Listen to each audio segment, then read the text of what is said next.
how Dart influenced Flutter.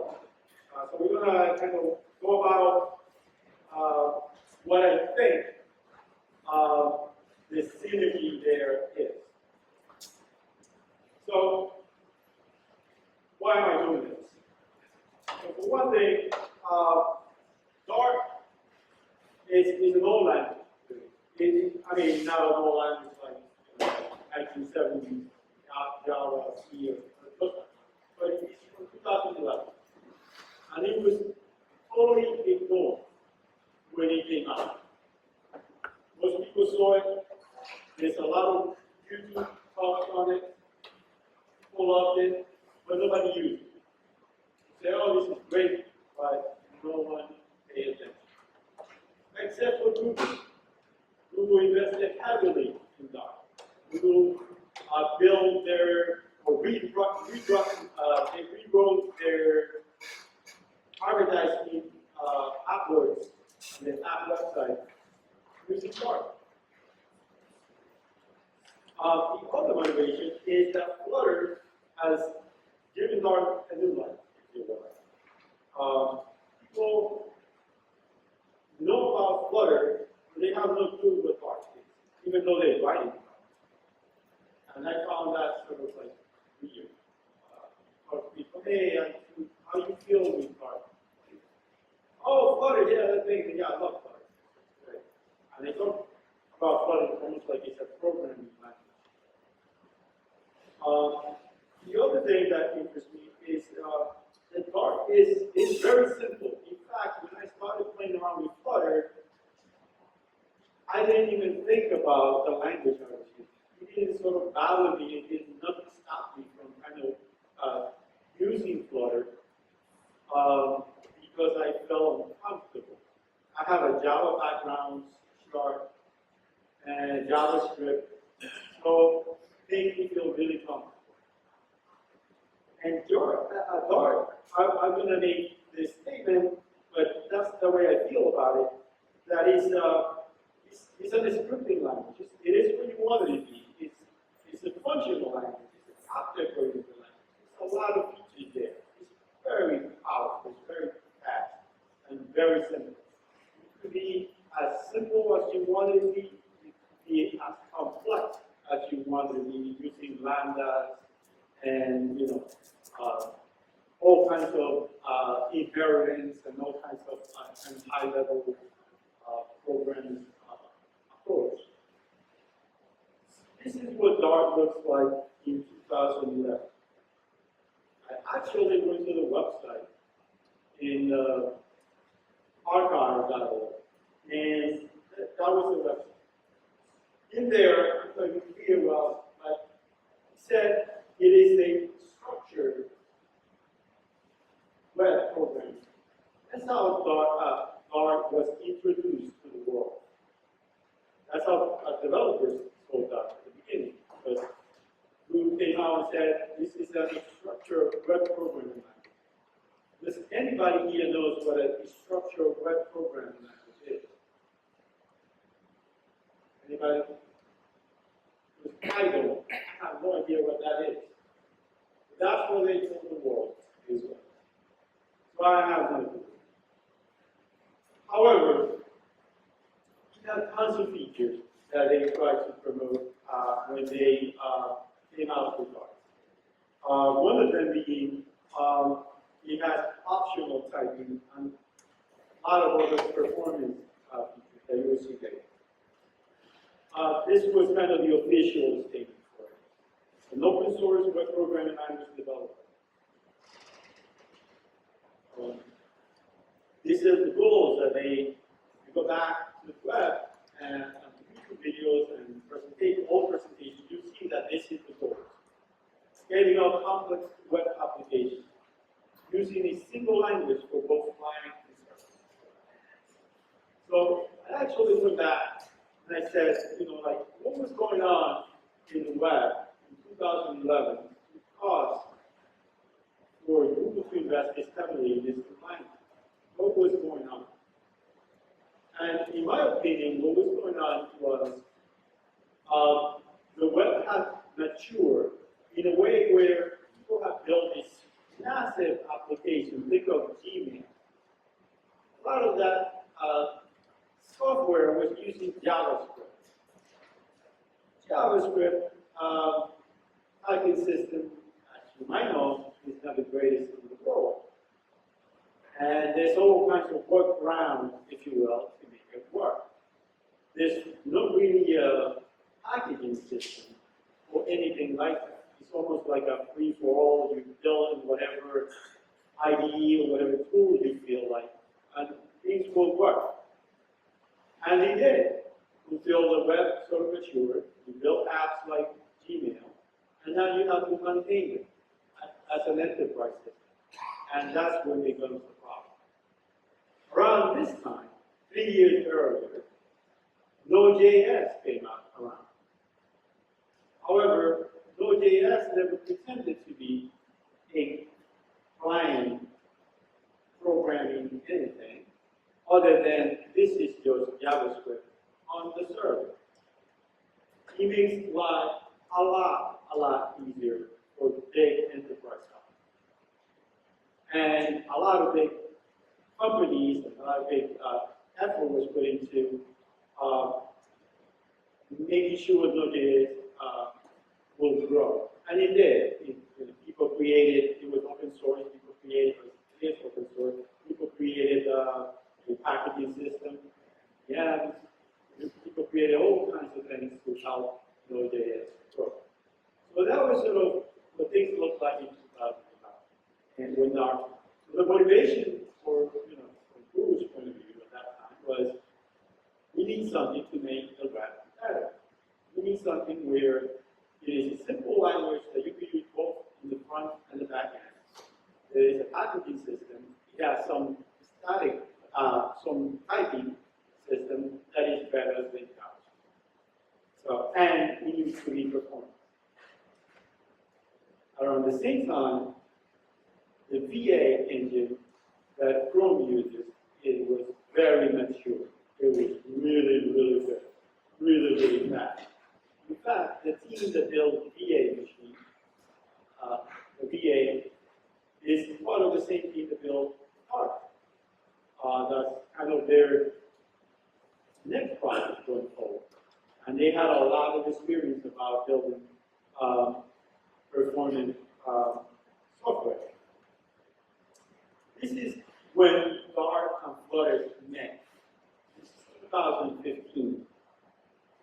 And this is Eric Seidel, who's a Googler from the Dart team. He's now with the Flutter team. And this was a presentation that he gave in 2015 of something called Sky, which was advertised as writing for Android with Dart. And it was their way of bringing Dart into mobile. In fact, from what I understand, Flutter came about as a sort of accident, an experiment, where they were trying to make the web more performant. They were trying to say, hey, what if we kind of remove all these things that make the web so restrictive? What if we pretend that we could write everything into objects and just use Canvas to draw things on the screen? And they noticed that it did work, and it was very performant. The only problem that they had was the language that they were using. The language was so they went out looking for a language, and they found Dart. And they built Dart, and they said, oh, this looks awesome. I encourage you to watch this. I put it on my slide at the end, a link to the YouTube video, so you could kind of get a feel to what it was, kind of building something like Flutter, building something like how it helped kind of move technology forward. This is what Dart is now. I still have an issue with the marketing of Dart, only because in your UI to life, what does that even mean? It's a programming language. It doesn't aim go live or anything like that. I think they're trying to kind of piggyback on the success of Flutter. This is a great language which doesn't need any of that. In fact, their kind of description now is Dart is a client optimized language for fast apps on any platform. And it is true. All of it is true. Only that the marketing piece is concentrated on the client side. When I would argue that it is as good, if not better, on the server side. I've been using Dart for a project that I'm working on for better part of 6 months and building a lot of back-end stuff with it. And it's really damn good. It is really, really fast. And you'll see why. This is Flutter, so I'm going back to Flutter only to show you how performant it is, how great it looks. This is some sample apps built with Flutter. Or built with Dart, I should better say, using Flutter. These are Dart applications using Flutter. And they're really fast, and they're really good. Flutter, sort of a conceptual understanding of what it is. It's just a user interface toolkit. That's all it is. It's just the thing that kind of put those bits in the screens and make it look nice. And it does it really, really fast and really, really well. With Dart, since it's platform agnostic, it's very easy to kind of move Flutter anywhere you want. In fact, you start it with mobile, but you can move it to the web very easy. You can move it to your desktop very easy. So you can put it in any device and it's very easy. And you see why. This is the architecture of Flutter. You see the framework there in green. The part there that is interesting is the engine. The engine uses Skia to kind of draw the bits. Is built, part of it is built with Dart, and for text, uses another C++ engine. But the interesting part is that thing at the bottom, you could kind of move it away and change it depending on where you are. In fact, if you are in the browser, these two images didn't change much. The only thing that changed was the bottom one. Now is browser, we care about the canvas, we care about JavaScript, and we care about the DOM. In terms of the stuff in green, they're all the same except for the two things at the top, which is material and Cupertino. Material because that's how we paint stuff on Android. Cupertino is because that's how we paint stuff on iOS. Now, if you want to move beyond this, it's very easy. You take the same engine that works there, look for whatever platform is underneath, which is how it works for Android and iOS, and for any embedded device. You just plug in whatever it is underneath. And the stuff at the top will be the same. There's no need to change it, because you know how Flutter is very, very good at knowing how to paint those bits in the screen. That's what it does. That's all it does. And it does it really, really well. So this is a little demo of Flutter. Very quick, simple, just in case you haven't seen it or you haven't used it. But, okay. Terminal is not running on this machine.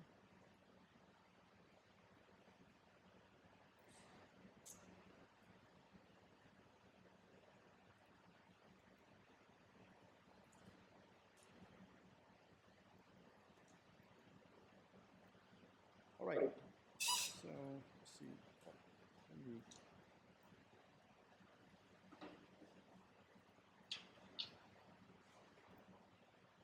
All right.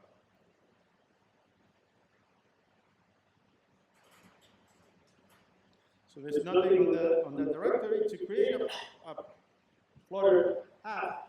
If you use IntelliJ, if you use Android Studio, if you use VS Code, it's as simple as kind of just clicking away, saying okay, okay, and you get an app.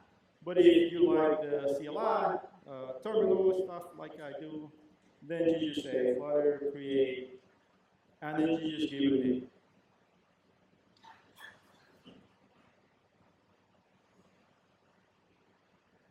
And that sort of spits out a bunch of files, which basically is the app. What you will notice here is that, let me go back. So it created this directory called Hello World. By the way, if you look at this, Flutter and the Flutter team have done an amazing job of making sure, as a developer, you get the right information you need at the right time. You notice, like, they tell me exactly what I need to do next. Hey, go do the CD and do this to run your app. Even when you get an error, they tell you, oh, we found this error, maybe you should change it to this. So they give you options of where to look, or even links and stuff like that. They've done a really, really good job at it. So if I wanted to run the app, I would just run it with Flutter Run. However, this machine is not in demo, so I won't be able to show you like a simulator running the app on a mobile device. I could, however, if I run, let me make this bigger. So this machine has set up a Linux device because it has a Linux VM. It has Chrome, and it also has the web, so basically a web browser. So I could run this device this app in any of these devices if I want to. I will have to build it. So what I will do is I'm going to leave this building for the web, so we can see it. It takes a little bit of this machine. It's a little slower than you might experience on a better computer. What did I do? All right. So that's Flutter.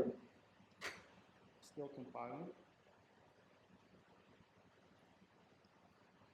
So now what is this Dart thing?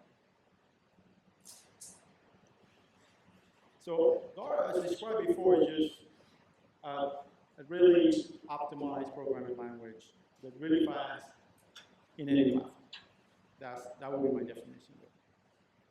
Before I do a demo of this, I would love to show you what the app looks like so we can see it. If this could finish. All right, so what I did was I have a backup.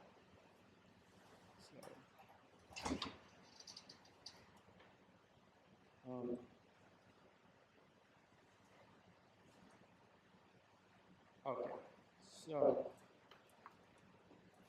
what I did was I built this same simple app before the compiler to the web finished, and it's now running on this port. So I'm just going to go there and show you what it looks like.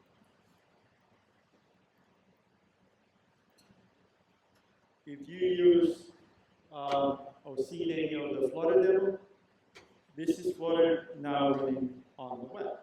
And it looks exactly like the Hello World app with a counter, and it works exactly the same thing. The differences here is that when you look at this directory, you only have this files. And the interesting bit there is the main.dart.js,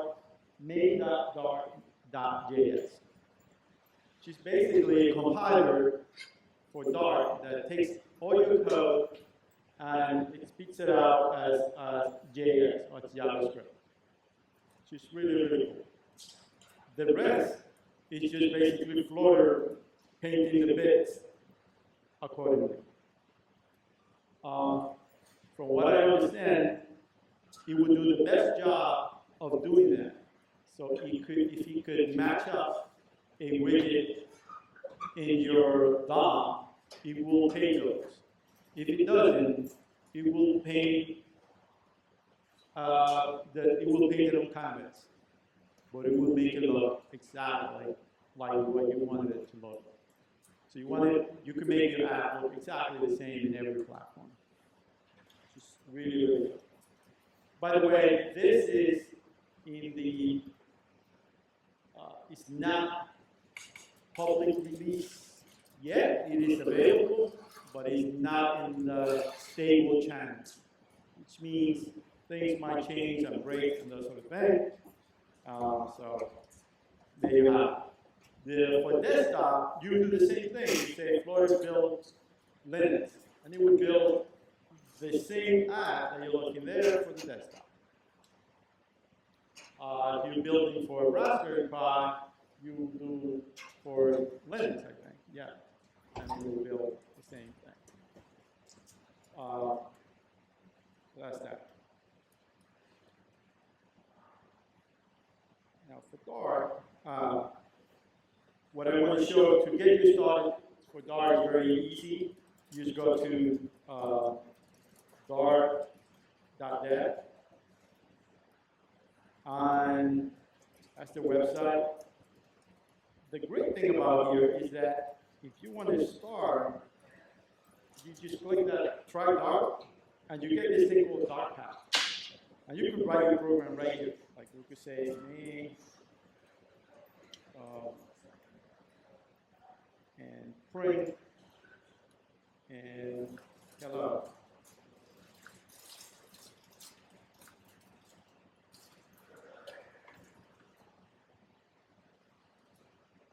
And that's it. That's the simplest Dart app. If I run it, I should be able to run it here. Yeah? No issues. Not sure why it's not running.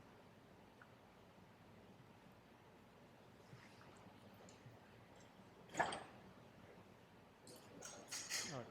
So you're supposed to be able to run your app here. So that's that. And then I'm going to go really quickly because we're running out of time. But I want to leave you with enough so that you could try Dart as a language rather than as a toolkit for like Flutter. So start. So three things that you need to kind of put your effort into whenever you're kind of looking into a language is the language itself. Why, how does it work? What the reason for it being, and that sort of thing. What libraries are there, and what tools are there. For Dart, the language is really optimized for UI. In fact, back in 2011, when I show you, Dart has a feature that takes advantage of your this part of the CPU called the SIMD. So if you know anything about CPU, this is where like really heavy load work that for gaming, for example, that's where it happens. In most program, that part of the CPU is idle because there's nothing going on there. But in anything where you need to kind of refresh the screen really quickly, SIMD gets used a lot. So from the beginning, Flutter was built with these features. So they have ways that you could basically take advantage of the register in the SIMD. So if I wanted to add two numbers, I could do a sort of four-way addition where I could have four numbers here, and add them in one shot rather than adding this number, then adding this number to this number, adding this number. I could do one pass through the CPU and get it all done at once.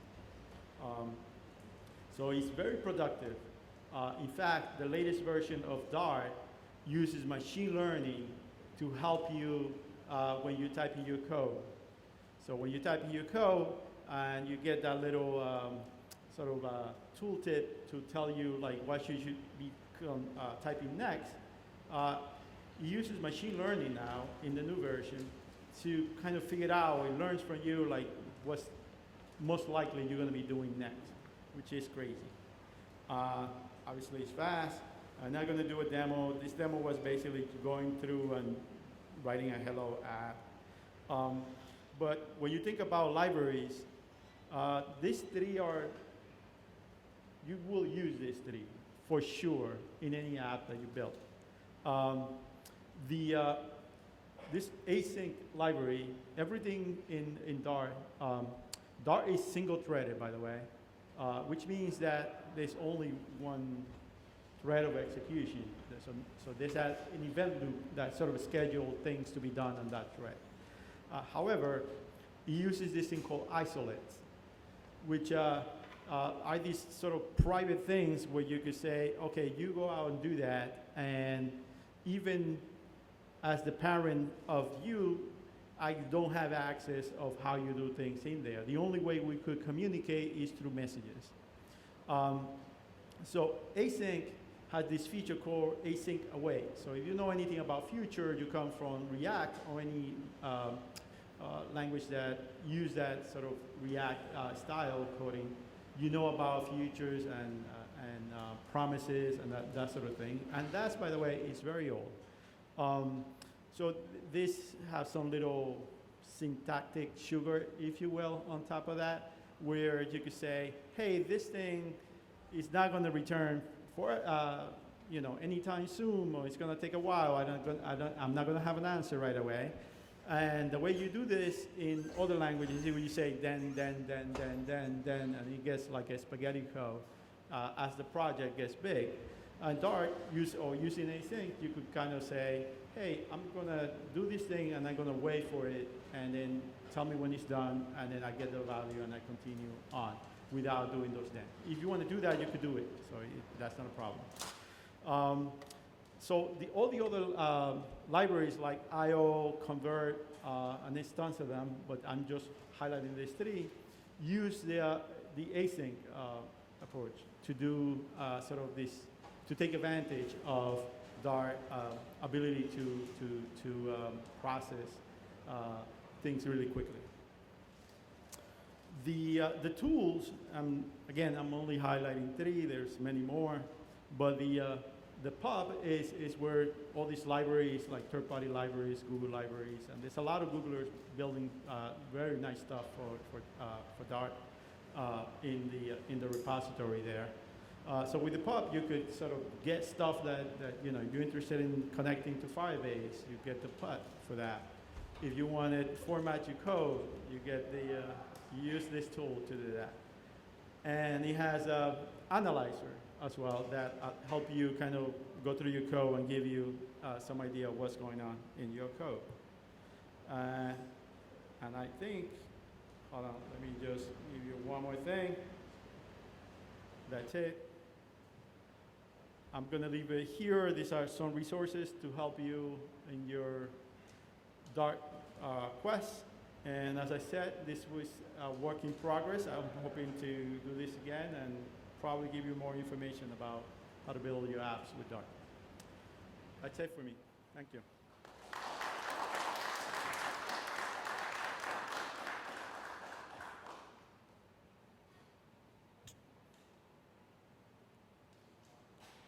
So who's next?